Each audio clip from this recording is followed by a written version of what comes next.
দাদা আপনার বাইরে ডাক্তারে কি কইছে? আর কইেন না দাদা, ডাক্তার কইছে তারে বাঁচানোর লাগা 10 লাখ টাকা লাগবো। এইটি আমি কইতে যোগে আমি আর কইতাম না।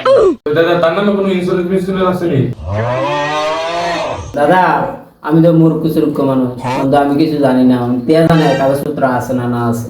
যে দাদা একটা কাজ করেন, তার কাগজপত্র আমার কাছে আইনা দেন, তার দিয়ে তার ইন্স্যুরেন্স মিন্স্যুরেন্স আছে না। নেন দাদা কাগজপত্র দিন। কিও দাদা যেদিন একটা ভালো একটা কাজ করছে, কিতা ভাই? তার নামে তো 20 লাখ টাকা ইন্স্যুরেন্স আছে। তেল মরলে তো আপনি 20 লাখ টাকা পাবেন। হ্যাঁ দাদা, এক মাস কিস্তি না দেওয়ার কারণে তার ইন্স্যুরেন্সটা ক্যান্সেল হয়ে গেছে। তার মানে আপনি 20 লাখ টাকা পাইতেন না।